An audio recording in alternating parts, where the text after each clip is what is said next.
Welcome to Sports Night Live presents The Cage. Once again, we've got a fantastic show for you. One of my best friends in the world on the show today, Denniston Mad Max Sutherland. Denniston, so good to see you today. I'm really, really glad you're taking the time out to come see us. Thanks for having me, Bret. I've been looking forward to coming on this show, man, for quite a while. Good, good. And as always, number 48, Mr. Brad Wharton. Brad, really good to see you as well. Hey, sorry, just reading. You're busy. Yeah. So we got lots coming on. We're going to talk to you in a bit, Denniston. We've got loads and loads planned on the show today. Lots of things going on in the week of MMA, eh? Yeah, as always, man. It's an eventful sport, an eventful world that we live in. Yeah. Always plenty to talk about. I guess the big thing this week is our friend Nick Diaz. He's getting his lawsuit on for a change. Instead of scrapping in the cage, he's going to be scrapping in the courtrooms. Yeah, I think that's going to be really interesting to see what happens. Yeah. Well, I think I'm right in saying it's the first time a mixed martial artist has ever sued the Nevada State Athletic Commission. And if it goes through, it could be really good actually for the sport because, you know, I think I've made no secret of the fact that I think those guys are a bit of a shambles. And what they've done with Diaz, that they've suspended him indefinitely. Well, 45 days they can suspend him for before they hear his case. That's been and gone, and he's left in limbo. And legally, they don't actually have any recourse against that. So. Yeah, well, it could be real precedent setting, couldn't it? Exactly. Yeah. And anything that gets them into gear a little bit more and gets them with dealing things more efficiently and more seriously, for me, that's a big win for mixed martial arts. Yeah, absolutely. I mean, you might think, Diaz suing an athletic commission, what's that guy smoking? But I guess that's, the crux of the problem anyway. Sure. Yeah. So Denniston, Nevada State Athletic Commission, obviously we don't have that here in the UK. But what are your sort of thoughts on? I hate to bring up a big subject, but regulating body and I would love to see them here, something like that here. Yeah. Seriously, even though Nick is getting, he's got sidelined because of his puffing. We'll go with puffing. Yeah, but still, I like the fact that there's somebody on top that sort of regulates everybody. Yeah. Promoters, fighters, managers, everybody gets regulated. I like that. Wish we had that here, and I'll be campaigning for that as well. Yeah, absolutely. We've got a fantastic guest joining us now on our digital wall. We've got from Florida, Matt Mitrione. Matt, are you there? I'm 37 years old. I'm here in Florida, and I'm on a shirt. This man tells me that he can't have. Matt, can you hear us? We'll come back to Matt. Technical difficulties on our digital wall. Oh, brilliant. Yeah. Fiber optics. Exactly. We get fiber optic problems. So let's talk about a bit more what's going on in the UFC. We've got Hector Lombard and Brian Stann. Finally Hector Lombard. Yeah, this is a guy that's been on the UFC's radar for a long, long time. One of those guys, perhaps more than anybody else, who people think is a top-ranked middleweight, top-ranked mixed martial artist. He's just not had the opponents to prove it against in Bellator. Yeah. One or two good fights, but obviously, especially in the middleweight division, all your top shelf guys are in the UFC, and now we're finally going to see that. And what a fight in Brian Stann as well. That's going to be absolute fireworks. Yeah, I really rate Brian Stann. He's fantastic. I think that he's got so much to offer, and again another total package fighter, and he's so strong. Denniston, what do you think of that one? I think it's a good matchup. Definitely going to be a barn burner. Hector, I must say, to be honest, I haven't been watching him too much. I've just heard his name. I haven't seen many of his fights. I tend to focus on the local scene. Sure. Because these are the guys I'm going to fight. Yes. Yeah. So when I've finished beating all of them, and I'll start looking at abroad. I know of Brian because of the UFC. Yeah, of course. Because obviously every UK fighter, that's where we look to go to next, hopefully. Absolutely. And I mean, yes, Bellator's doing really big things. Yep. And we all, we don't mind going there, but we all look at the UFC. So I know everybody in the UFC, but I didn't know much about Hector. We'll see where that one goes. Yeah. Let's see if we can get with Matt. Matt, can you hear us? Yes, sir. Yeah, good to see you. Thanks for taking the time out and coming on and having a chat with us today. We really appreciate it. And you're, no problem. Thanks for having me on. I appreciate it. And you're dialing in from Florida today, is that right? Yes, sir. From Deerfield Beach, from the home of the Black Zillions. Yeah. Outstanding. So what's been going on with you lately? Man, just kind of recovering. I've had, from my fight with Chad Congo, had a couple surgeries, had to get my body fixed up a little bit, and then doing a little bit of rehab and trying to get back into my groove. So that's where I've been. I've been kind of under the radar for a little bit. Yeah. So are you easing back into training now? Well, not necessarily easing. I jump. I do everything head first. So Yeah. I went ahead and jumped in, and it kind of trial by fire. See where my body's rusty at. See what I'm doing well, and what I'm not doing well, and kind of developing from there. Right. But it's good. This is a really good camp down here. So there's a lot of facets that can be done with like private instruction and group work that I feel like I can ramp up pretty quickly, and I feel like I've caught up for the most part. Yeah, yeah. So how do you find the transition then coming from the NFL and American football into MMA, particularly with injury rehab, that kind of stuff, training regimes? Well, it's substantially different. It's to be honest with you, it's about 180 degrees. There's not many similarities at all. In the NFL, you get hurt. Well, you're babysat all the time. There's no communication pretty much between you and the doctors until it's time to get cut on, or you go to an appointment. All the kind of arranging and organizing and the dance of getting everything done is done through other people. You show up, get cut on, and you come back, and they have your rehab regimen that's in front of you, and you show up to work every day at 9 o'clock, and they rehab you until noon, and that's your workout. And if you miss it, you get fined. Well, here, or at least in the world of MMA, you do pretty much everything on your own. You schedule stuff on your own. The only thing that gets handled is the workers' comp claims, and that gets handled by the UFC. But everything else, you have to set up your rehab. If you don't want to go, you don't go. If you don't want to work on this, you don't work on that. So it's really MMA, and I've always said that the MMA, pretty much the biggest difference between MMA and NFL is you have to be very self-driven and motivated in MMA versus NFL. You're babysat and fined if you don't do something correctly. So you have to do it correctly. Yeah, absolutely. So I guess regulations and I don't want to say fledgling sport, but a growing sport in MMA in the U.S. I think ultimately we'll see quite a lot more the way the NFL does things as well. Mm. So give us your thoughts on Kimbo Slice then. I don't have any thoughts on Kimbo. Yeah. Not at all. Good for him that he found a niche that he's getting involved in. Yeah. I'm glad he's paying his bills. He's a good dude. I like him. But Kimbo's pretty far off my radar now. Yeah. Did you kind of feel like the benefit of that, though, personally? Obviously, coming into the UFC and fighting that guy, it must have been a bit of a rub for you, especially stateside, where he was so popular. Yeah, it was a pretty big jumpstart to my career as far as notoriety. I think that going into the fight, going into the Kimbo fight, I was wasn't well liked, wasn't well perceived at all. And then after the fight, I think people saw that I was gay and that I wasn't, that had a little bit more to me than what was seen on the show. And I think I won some fans out of that. And, so it was a pretty big jumpstart publicity-wise and notoriety-wise. But it was just another fight, man. It was just another beginner fight that I had to take in stride and learn from. I think you hold the distinction, actually, of being the only fighter in the modern UFC era to actually fight in the UFC with your first professional bout. And obviously, yeah. You got chucked into the deep end going on the Ultimate Fighter and everything. And as you say, you've been under the radar, rehabbing injuries and stuff for a little while now. Has it been nice to have a little bit of time off from being, so central in the spotlight to just being able to relax and do your own thing for a little bit? It has. I had a lot of personal stuff going on also, so it kind of all, manifested itself right at this time. And so it's a good thing that I had some rehab time, I had some time to get my personal life in order.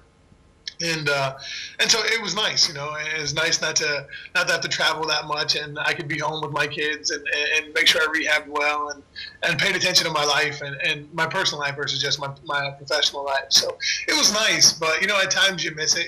At times you miss kind of jet setting and flying around and getting paid for things. Yeah. And who have you got on your radar at the moment? You looking forward to anything specific? Any fights coming up that you're either looking forward to or trying to get? I'll be honest with you. I thought that I thought that I was going to fight Dave Herman. Yeah. And then I just saw that he got pulled off and he's fighting Roy now. So, I don't have anybody on my radar now. But I think that I think Dave versus Roy will be a really fun fight. Dave's an exciting guy. And obviously Panda and I are really good friends. So I think it'll be fun. But as of right now, I don't have anybody on the radar. And I'm just waiting to see who they want to plop in there and who I get to punch in the face next. Yeah. How about Overeem when he comes back? Yeah, I mean, actually, Overeem's a training partner now. Oh, is he? He's part of the Black Zillions, so I doubt I'll be fighting him anytime soon. Yeah. You know, if he gets the strap, then good for him. Then I'll just be number 2 in the world for a while once that gets there. Yeah, fantastic. Well, I hope your rehab's going well. I hope your training's going well. I think you're coming over here in not the too distant future, aren't you? Yeah, man, I'm coming over May 10th. I'm coming over for the MMA Expo. I'm really excited about it.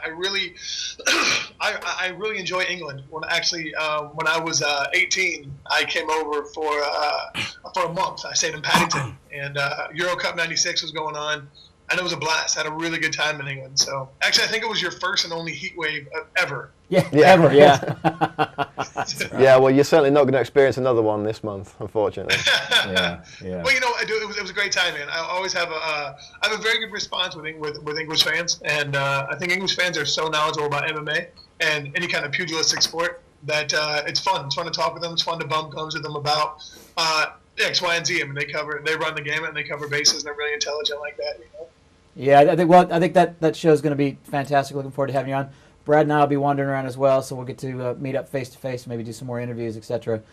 So before we let you go, have you got any words specifically for your UK fans? Hey man, yeah, let's get down. Let's have a great time. Let's drink some pints and quarts. And I'm not in camp for a little bit, so I can still get down with the best of them. So let's earn our keep out there. Fantastic. Well, Matt, thank you so much for taking the time out and coming on the show. It's been a real pleasure to chat to you. We'll let you go now, but like I said, we're really looking forward to seeing you in person when you come over later in the month. Hey, right on. Thanks a lot, man. I really appreciate it. Thanks for the interest, and see you guys out there. All right, thanks, buddy. See you then. Take care, man. Yep. Matt Mitrione. Good Fantastic. guy. And thanks to our friend Helen as well for helping fill that one out for us. Got to give Helen a shout. Absolutely.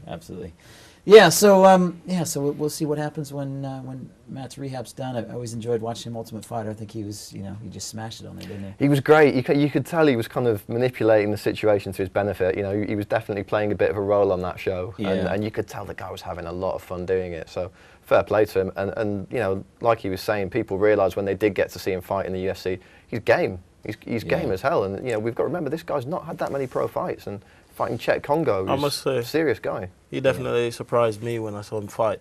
For the first time. I mean, on the show, I must say I didn't like him. We'll talk a bit more about him. We got to go to a break now. We'll talk a bit more about. I want to talk about his American football background, because I think that kind of brings it in a little bit. So join us when we come back from the break on Sports Night Live presents The Cage.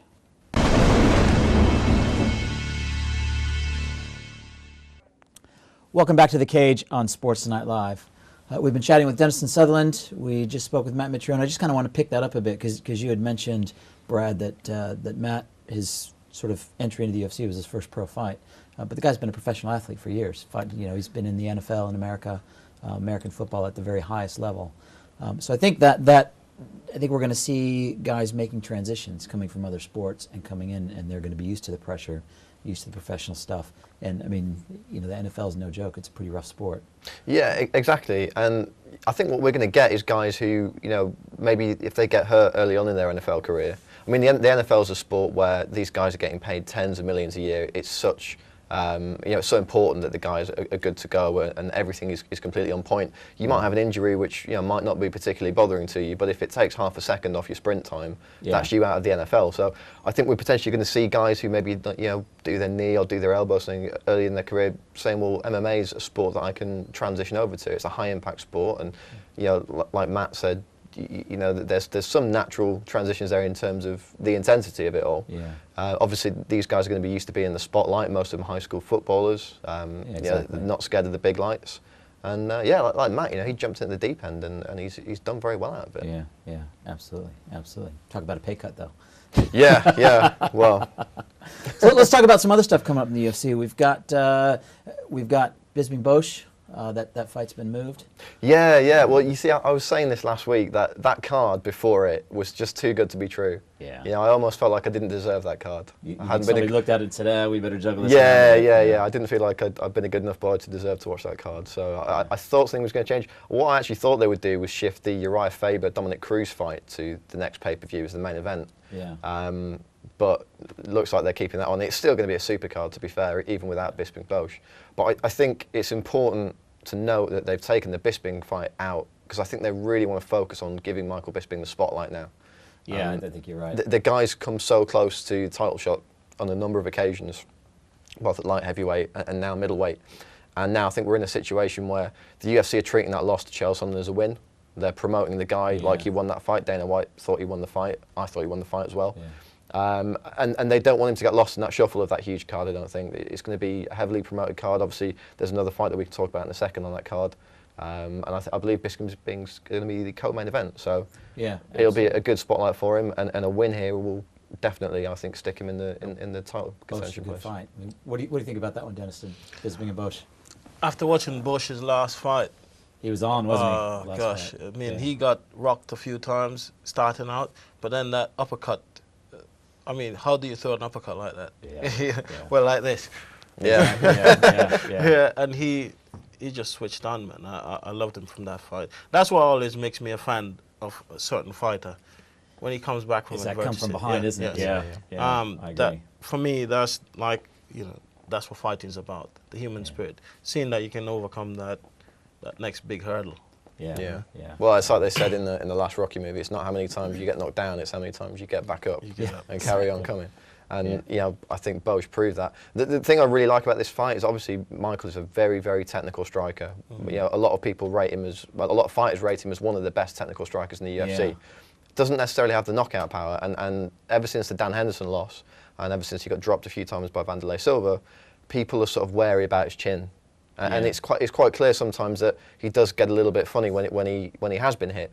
And Bosch is a guy who's got so much power in those hands. I mean, if he can get Bisping in the clinch and throw that uppercut in, that could be a game changer. So I think we're going to see an incredible chess match in this one. Well, I think it's a real watershed fight for Mike, isn't it? I mean, because the thing that I can say about Mike is he gets better every single fight. Absolutely. And I've never seen him take a step backwards. No. I don't think he gets enough credit for being as you said, as technical a striker, as technical a fighter as he is.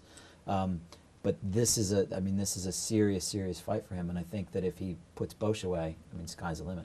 Absolutely. I also think he's quite a smart fighter. Oh yeah, Michael. Yeah. Very smart. He's always approached his fights, with some science. Yeah. He figures it out, figures the other guy out, and he trains exactly for that guy. Yeah. Every fight he comes out. I mean, who expected him to do what he did in his last fight? Yeah, exactly. Who expected that? I mean, everybody was thinking first round, second round, he's going to be out. But he did really well. I mean, he planned for that fight. A lot of people just train in general, like I do sometimes, but whenever I'm fighting someone who is dangerous, I always watch their tapes over and over again and plan for that guy. And he does that every time. Yeah, exactly. So. Well, you mentioned coming off the Henderson loss. I think, and I was in Vegas for that fight, and I think that that particular fight was really a learning experience for him, and I think that we saw that with GSP as well, didn't we? I mean, he had a loss and he came back, and boy, he was on. Bisping had a loss, he came back, and boy, he's on. I mean, you can argue that Michael Bisping won the fight against Wanderlei Silva. That was another very close fight, and you could definitely argue that he beat Chael Sonnen. So you could say to a point that he's not really been beaten since that loss to Dan Henderson. Yeah, I think one thing that we have seen from Bisping a lot since that fight is that he listens to his corner now, because in the Henderson fight he was circling to the left into that huge hand. Yeah, of course. Yeah. And his cornerman was saying, "Stop circling to the left," and said it to him, in the break after the first round. Didn't listen, and then bang. Yeah. And I think it's kind of unfair, but it's such an iconic moment, that knockout. It's on all the highlight reels. It's on YouTube. It's on everywhere. Everybody knows about that fight, and I think it's going to haunt him for a while. I don't think he's ever going to get over it. People are always going to say, "Oh, he's got no chin," which is ridiculous. No, that's a big right hand. Yeah, exactly. Anybody would have gone down. Exactly, and I don't think it's because he wasn't ready for it, and he didn't train to circle not to circle into the punch, the power. I think it's one of them things that happen to fighters. Sometimes we just get, a bit above ourselves. You know what I mean? Well, you get and we get caught up in the game, hype, and we do the wrong things, and we get caught. We pay for it. That's the thing about MMA. When you make mistakes, you pay with your butt. Yeah. So I think he just got caught because he got caught up. Yeah. And then after that, he's just learned his lesson. Yeah. And I think I don't want to leave Michael Bisping before we talk about a fantastic article in your MMA magazine. Absolutely. This month, their first issue. I'm so impressed with that magazine, highlighting UK MMA. Oh, there we go. Completely. On the screen. Fantastic. And I mean, their focus is on UK MMA, what's going on in the UK, and fantastic writers such as yourself. I know you're contributing. Thank you very much.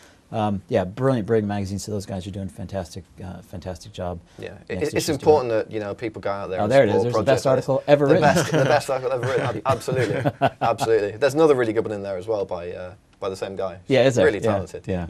No, it's important that people back things like this. Yeah. I think UK MMA isn't getting the coverage it deserves at the moment, and I think things like this are really going to give the domestic fighters the publicity that they deserve.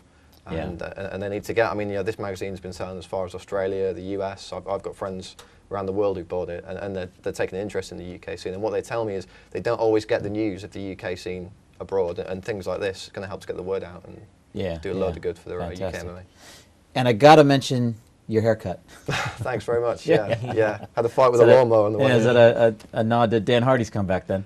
Well, I think Dan Hardy copied this style of me. I've been doing it every summer for some years now. Is that it? Yeah, maybe. Yeah. No. It was a tribute to Dan Hardy originally, but not anymore. I've crafted my own little niche now. Yeah. Well, speaking of Dan, he's got another fight coming up soon too, doesn't he? He's gonna be a cracker. Dwayne Ludwig, who's one of my favourite fighters. Bang. This guy is incredible. This guy was a sparring partner for Bas Rutten when Bas was heavyweight champion and Dwayne was a young lightweight. So that's how good this guy is. Fantastic Muay Thai guy. Matches up really well with Dan Hardy, and it's a must-win for both. And Dan's been out of the picture for a while, kind of secret training camps and all that. So I can't wait to see him come back. Yeah, well, he's riding the back of 4 losses, which is a rarity in the UFC. Yeah. I believe he was kept down to keep him away from certain promotions in England. And also because Lorenzo Fertitta loves the way he fights, and they love guys who go out and put it on the line. Yeah, he turns up for a fight, doesn't he? Yeah, absolutely. Absolutely. But this one, make no mistake, this is a must-win for Dan Hardy. He's got to win this fight. Yeah. Well, I'm quite biased, but my favorite thing about Dan Hardy when he fights is the way he interacts with Buffer when Buffer announces him. It's incredible. I absolutely love that. I remember that one that you really fell in love with. Yeah. He was like, Dan, the outlaw, and he just really plays. He gets you swing. hyped, doesn't he? Absolutely. He gets you hyped. respond, don't you? You just want to see that fight next. Yeah. So really looking forward to that one. Like I said, I know Dan's been out of the limelight for a bit. He's been back training and working on some things, and he's got a good camp. So yeah, absolutely. It should be really good fight. Yeah. So what else we got going on? Ryan Bader, Lyoto Machida. What do you think of that one? Yeah, this fight just announced this week. A good fight. We were talking about it before we came on air a little bit.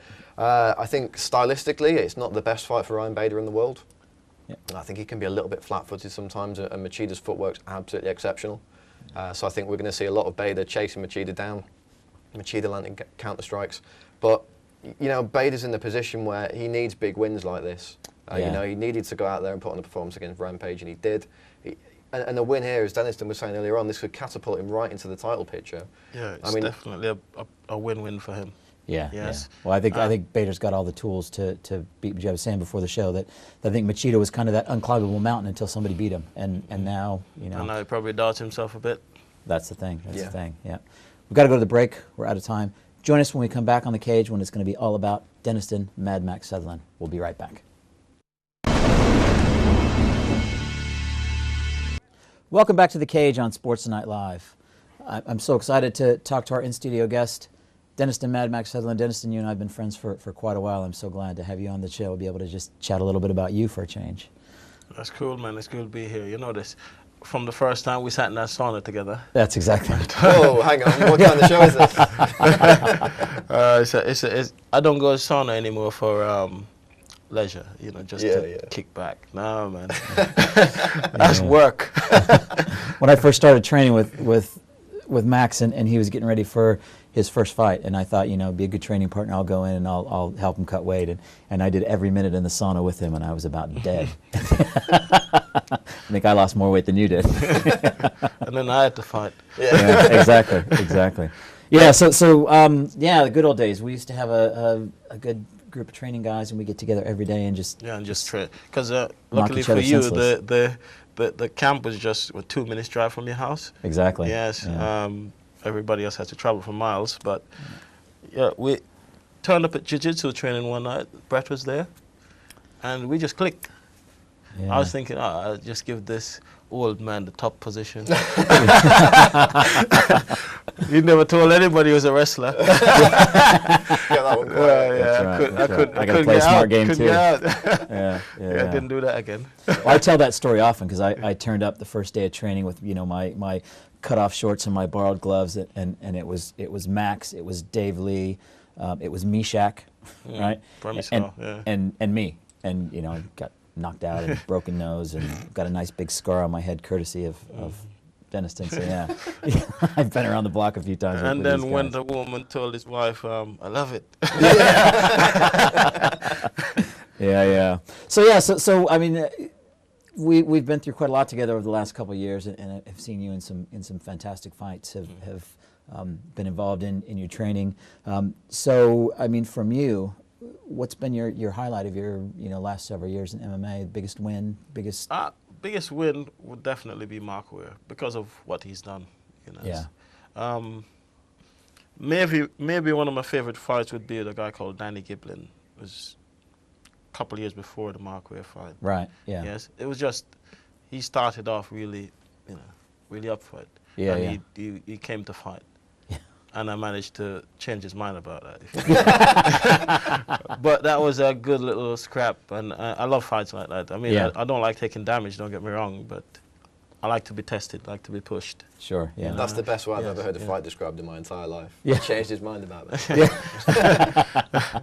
But yes, that was probably my favorite fight, the Giblin fight. Yeah. And the Mark Weir fight for me was just, I went in there knowing I had nothing to lose. Well, exactly, and that was the night you won into. In fact, we've got that fight. Let's take a look. Denniston Sutherland versus Mark Weir. So here we go, middleweight title action. Mark the Wizard Weir, Denniston Sutherland. And there's those long leg kicks. That will put his opponent off before he comes in with the hands. Denniston closes the distance well. Looks to clinch up with Weir. He doesn't want to get tied up with Denniston because Denniston will take him down, and Denniston has got a real good ground game. Strong, powerful hands.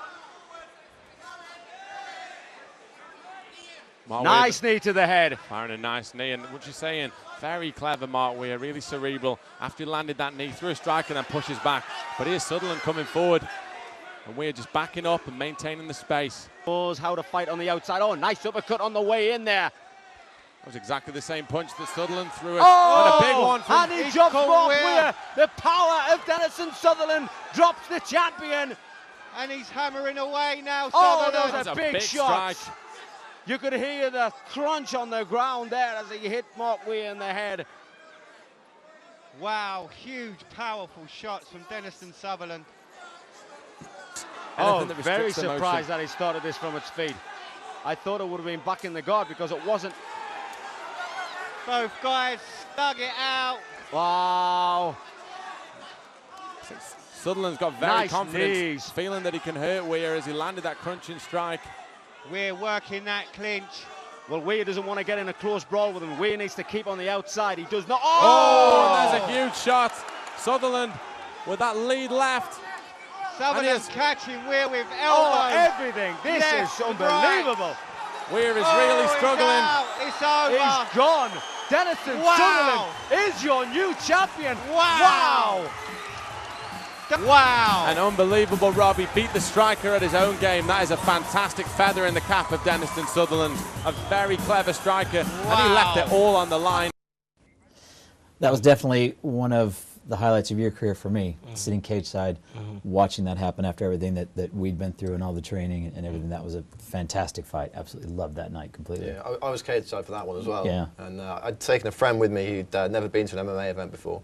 And I think, if I remember rightly, it was kind of a slow night building up to that. Yeah. And my mate was saying, oh, I really want to see a big knockout, really want to see a big knockout. And I was kind of talking to him about the two guys, and I was like, this guy, Mark Weir, who's, Taekwondo champion, this, that, and the other. I was like, Denniston's going to come out, probably try and take him down, land some ground and pound, that's how I'll probably win. So you made me look like an idiot, first of all, in front of my friend, so thanks for that. But yeah, we were watching that fight, and we were jumping up and down cage side as well. It was absolutely fantastic, and my friend went home very happy. Yeah, no, that was fantastic. I watched that fight a few times. Every day. And I think the best part of that fight for me is watching you ringside. you see him go. Like, yes. No, but seriously, Mark, very good fighter. Yeah. But it's like a template that's the same every time. Yeah. Yeah, of course, yeah. I could easily make a plan for him. Yeah. You know, Yeah. and that's what me and my team did. We made a plan for him. Of course, it was part of the plan was always to put him down and finish on the ground.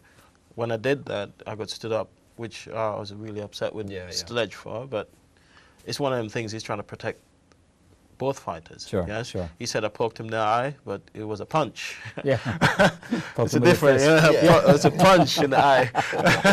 So yeah, rightfully, there was something with the eye, damage to the eye. But I mean, when he got up, he wobbled away. Yeah. So for me, that was him getting away. Yeah. I could have finished that fight, and that kind of wound me up for the restart. When I got restarted, I just threw caution to the wind and just went after him. Yeah. Well, and I think went after him. He did. Mark Weir for me is one of those guys. I kind of liken him to like the UK scene's Randy Couture. You know, he's ageless. He's done so much. He's accomplished so much. And Couture was a guy who always came in with the same game plan. But he was so good at it. He made it work. And Mark Weir is one of those guys. You know, I think he's only ever been beaten once in professional striking competitions. He's fought in the UFC. He held the record for the fastest knockout in the UFC. Yeah, he did, years. didn't he? 8 seconds or something. Yeah, against Eugene Jackson, UFC 38. I remember. Up in the memory banks there. Encyclopedia, You know, he's fought all over the world. He's fought in Pride in Japan. The guy's an absolute legend, and it was a massive win for Denniston. Yeah, absolutely. When he fought Eugene Jackson, I wasn't training MMA yet. I didn't start training MMA yet. Yeah. You know, it's just, for me, getting to fight Mark Weir was mind-blowing.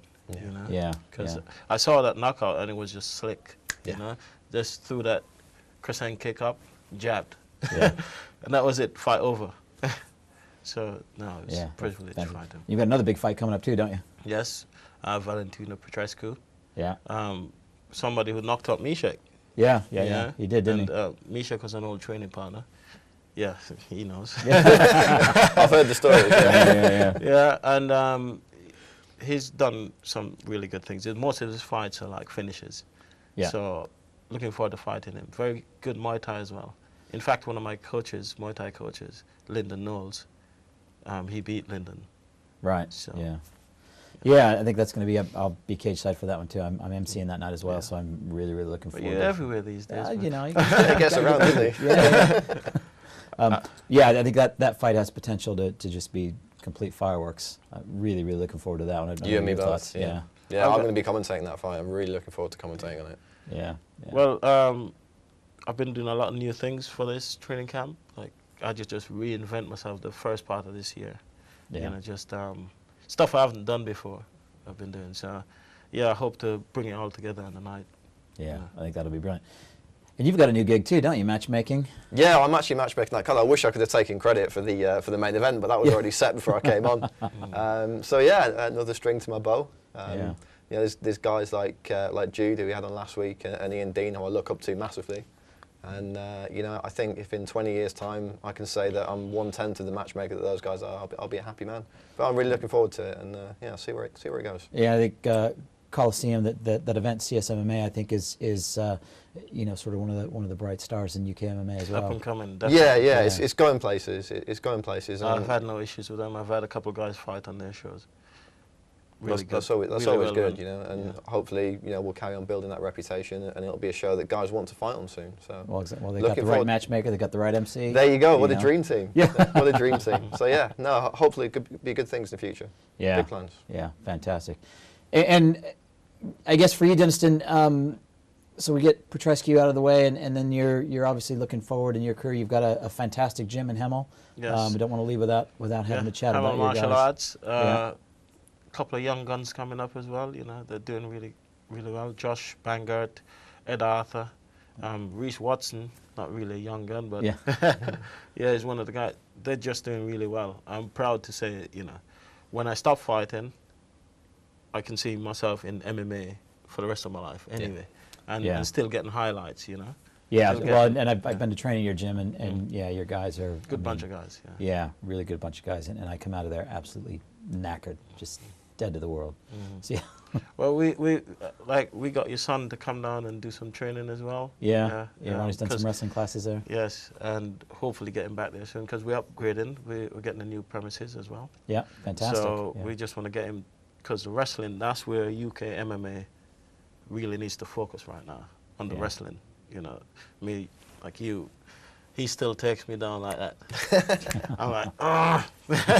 Every time we train, he's taking me down, putting me down, because that's my wrestling coach, Yeah, just well, in case you don't know. Yeah, I mean, this is the thing with the UK, when you compare us to America, and you've got kids wrestling in America from 5, 6 years old. Yeah. And we just don't have it. So you could be, you could have the best wrestling coach in the world, but doing 2 years under the best wrestling coach, probably still no substitute from having that instinct from being 5, 6 years old. Isn't it? Yeah. Yes, but in the same breath, MMA, you can't be sort of just one way or the other. Yeah, you know? exactly. You need to be able to blend every little thing, And I think this is where UK guys might excel, the fact that we're not learning wrestling, we're learning wrestling in reverse. Wrestling and we're learning for it MMA. specifically for MMA. Exactly. So we're just taking the best bits. This is what Bruce Lee talks about, right? Absolutely. Let's pick that up when we come back from the break. We've got to go to a break. Join us when we come back on Sports Night Live presents The Cage.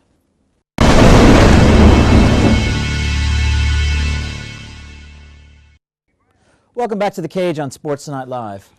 Before we left for the break, we were talking a bit about wrestling in the UK. Let's pick that back up a bit, because I know, Denniston, your wrestling has come on leaps and bounds since you and I first met. And in fact, I think you were known as a striker, and now I think you're known as a wrestler.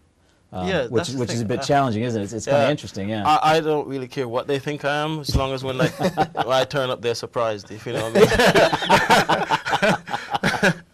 Yes, Exactly. wrestling I've found to be sort of that little X factor that you need to have. Yeah. Yes, because you need to be able to get yourself out of trouble. So when you're up against the cage, or you just realize that this guy's a better striker than you, you have to admit that. Yeah. Yes? Yeah. So take him down. You need the wrestling for that. However, everybody trains it and counters to wrestling. So you don't want to shoot in on an uppercut or a knee. Or a knee. Yeah. Don't keep reminding me about that one. I have to take him to the hospital. Yeah, exactly. So we've got another fantastic UFC event coming up on Fox. Let's talk about that card a little bit. There's some massive fights on that card. Really looking forward to that one. I'm really looking forward to it, and I think guys who really follow the fights and know who these guys are going to be absolutely pumped for it. It's taken a bit of flack because it's not maybe got the name value that some of the other cards have had. I mean, if you look at the last UFC on Fox card, you had Bisping versus Sonnen, you had Rashad Evans and Phil Davis, you had Damian Maia, you had Chris Weidman. It was huge card, and obviously before that you had the heavyweight title fight. Yeah. This one, I mean, if you'd said a year ago Nick Diaz and Jim Miller headlining an event, people would kind of feel ripped off by that, I think. But what people don't understand is that these guys are some of the best guys out there. I mean, you're a Nick Diaz fan. I'm sure you're a Nick Diaz fan as well. Absolutely, yeah. And I think that the thing that we see on this card with the UFC's plans on Fox, right? I mean, because this is prime time, huge network television. There's a bunch of characters on this card. Oh, yeah, right? Yeah. There's a bunch of people that other people can fall in love with. Yeah. Love him or hate him. Koscheck, are you kidding? Exactly. Nate Diaz. And I think the thing is as well, with the last card, it was all decisions, I think. So you had a 5-round main event that went to a decision, 2 3-rounders that went to a decision, and people were turning off. The ratings kind of dipped and ebbed and flowed. No one's turning off the middle of Pat Barry, LeVar Johnson. It's not going to happen, Exactly. is it? No one's turning off when Nate Diaz is in the cage. It's going to be, you can see how it's been put together. It's going to be a very action-packed card. And some of these fights are just insane. I mean, like you say, characters, Pat Barry the guy's absolutely bonkers. Yeah. I think his hair's getting a bit longer now. He's promised not to cut his hair until he gets a submission win in the UFC. So I'm not sure he's going to be submitting LeVar Johnson anytime soon. So we might see Pat Barry with some long flowing locks before he gets them chopped off. But LeVar Johnson, is a guy who came back. He survived a gun attack. He's got some quite distinctive scars on his chest. The guy was shot like 4 times or something. He managed to come back and have a healthy career in mixed martial arts. And Husamar Palhares, one of my favourite fighters. Yeah, mine as well. Absolute nutter. Yeah. Love this. So this is the guy who thought he won a fight and ran off, celebrated, jumped on the cage, and then had to be sort of coaxed back down and say, no, you've got another 2 rounds to do yet. Yeah. So hopefully we'll see a mid-fight celebration from Palhares. Belcher, another fantastic guy. Absolutely insane fight. I can't wait. One hometown boy, John Hathaway as well, Pascal Kraus. I've been involved in seen both these guys coming up through the UK scene. I've seen Pascal Kraus fight several times on the OMAC card. So I think, fantastic to see the UK represented on a Fox card. Hathaway's good, man. I mean, his win against Diego Sanchez was a real watershed moment. He had a tough loss last time out, but this kid's going places. He's still young, a lot of time to improve, a lot of time to get over that. Yeah, absolutely. So that's Going to be a really, really good card. I just can't wait.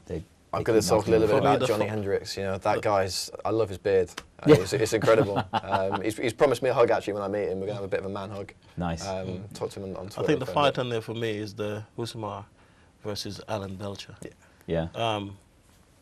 Completely different styles. Yeah. Yes, but you can make an argument for either one of those guys winning it.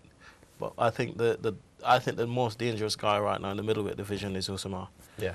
Just because of the fact that he will pull you down. Yeah. Go to his back and then snap your leg. Yeah. Exactly. I tweeted last night actually. I said something's going to get broken. I'm not sure if it's a face or a foot in that fight, but something's getting smashed. Yeah, it's long-term injuries when you fight Usman. Yeah. Long-term injuries. That's Well, right. you know, you say that, but his last fight, you know, he got the guy in a heel hook, and for me, I think it was Mike Messenio. For me, the guy kind of already tapped out before he had that locked in fully. Well, and you can I just think feel it coming, can't you? guys know that and fear it, and that's a big weapon in the arsenal. He doesn't pull it. Usman, when he goes for the foot, he's not going to hear the ref saying finish, stop. You know, he's not going to hear it because he just goes for it. Yeah. You know, so seen a couple of fights with him in Abu Dhabi thing. ADCC. And like one where they restarted it, put the guy back in the leg lock position. I'm thinking heel hook position, start him off there. And he's like, I'm going to break it. Exactly. I'll just quit now, snap. sorry.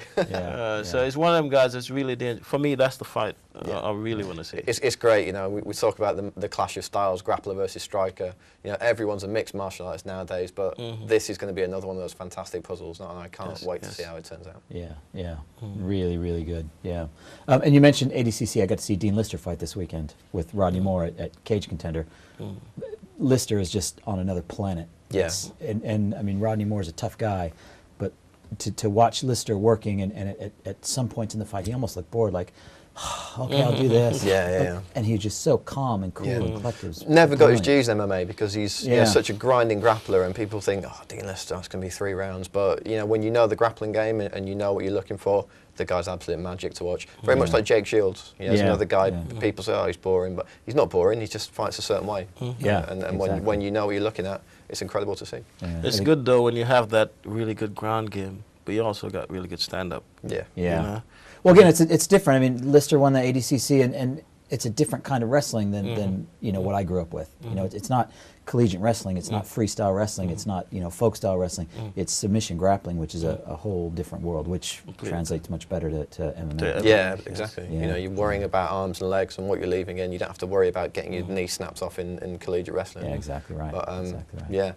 Yeah, it's crazy. And I think, you know, we're talking about wrestling and the grappling side of it again. For me, the main thing with mixed martial arts is the guy who wins the fight is the guy who decides where the fight takes place. Yes. Yeah, absolutely. You know? I mean, that's the game, isn't it? And if you've got the wrestling or the grappling, like, you know, Balhara's not a great wrestler, but he'll pull guard on you and suck you straight in. If you can decide where the fight takes place, you've got a much better chance of implementing your game plan. Yeah, absolutely.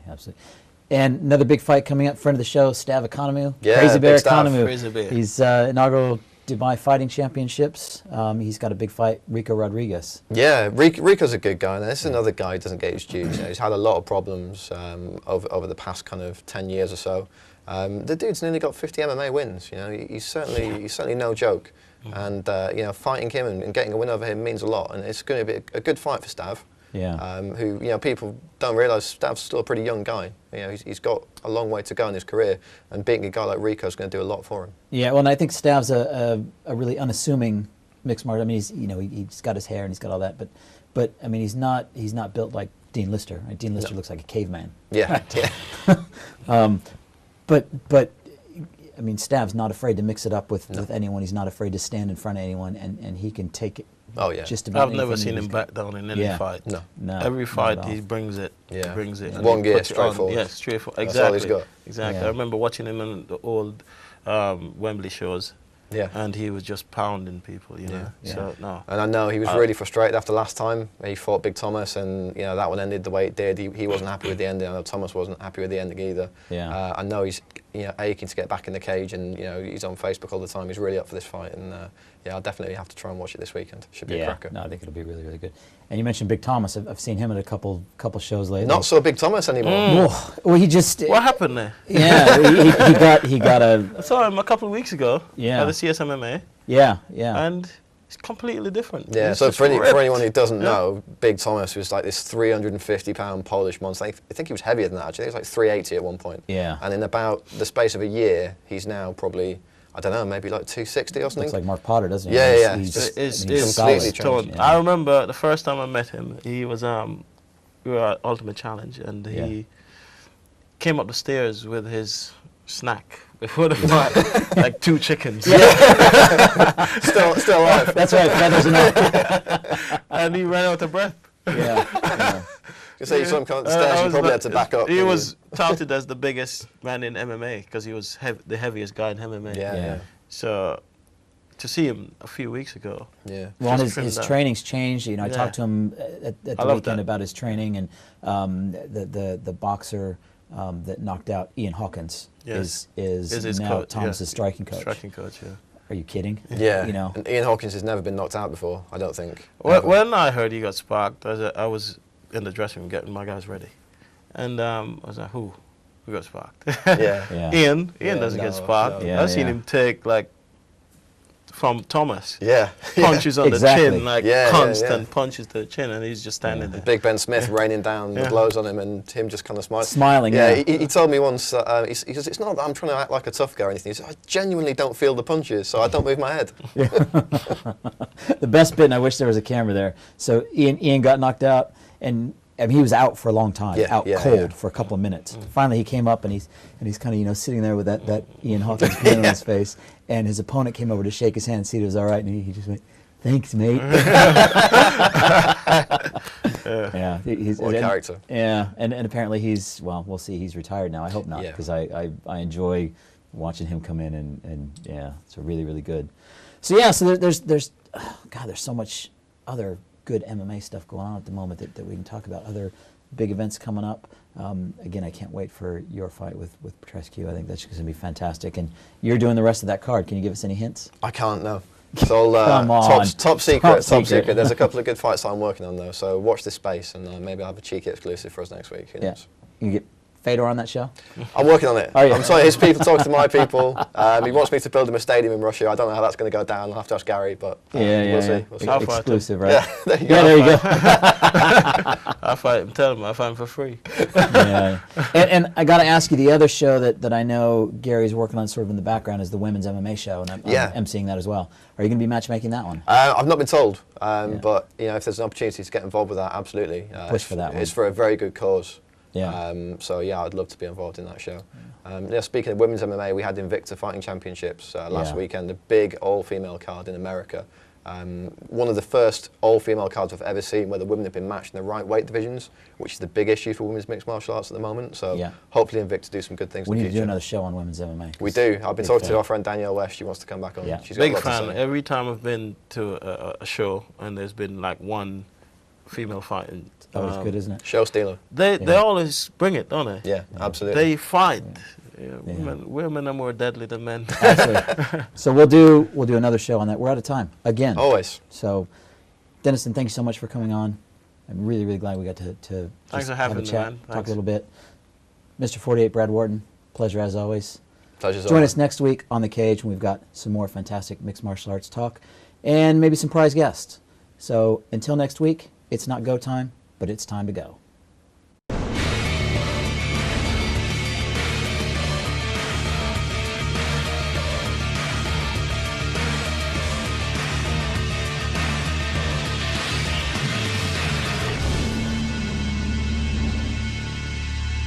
Stay ahead of the game with Sports Tonight Live.